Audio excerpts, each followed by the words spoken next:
Don't think of this golden image as literally a golden statue that you're told to bow down in our lives. I'm bringing this to 21st century. It's really you. Satan is telling you to bow down to yourself. Cater to your needs first before anything else. That's just so natural. Everybody does it, and if you don't do it, you look like a fool. You're going to be like the three guys standing there like this.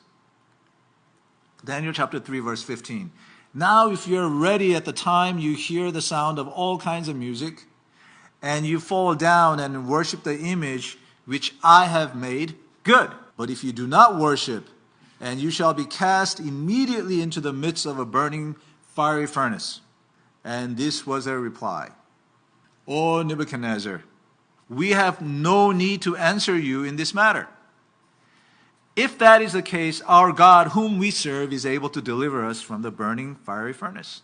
And he will deliver us from your hand, O king. But if not, let it be known to you, O king, that we do not serve your gods, nor will we worship the gold image which you have set up. But if not, let it be known to you, O king. This is the key. Even if God does not come through, will you still serve God? And some of you say, yeah, sure.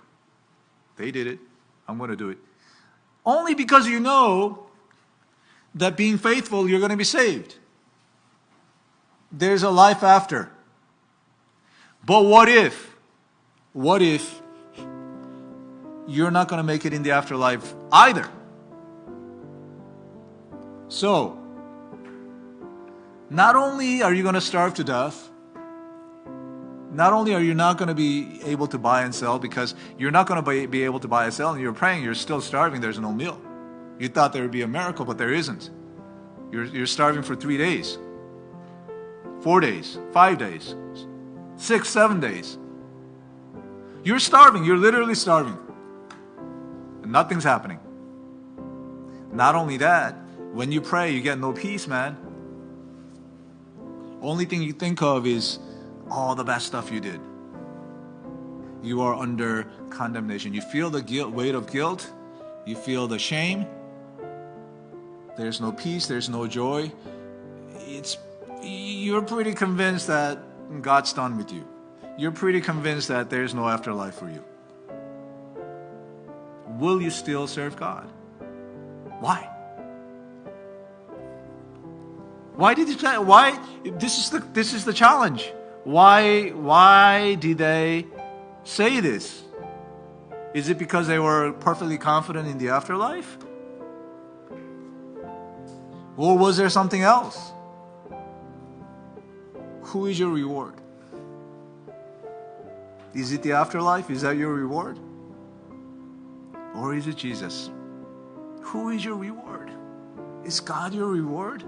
Is he your great exceeding reward? Or is it something else? Is it something in his pocket? Well, they got thrown into the fiery furnace. Jesus shows up. Why? Because Jesus was their reward.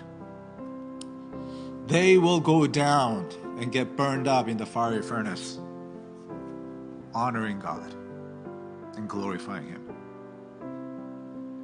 If that's what it takes. And that's exactly what Jesus did on the cross of Calvary.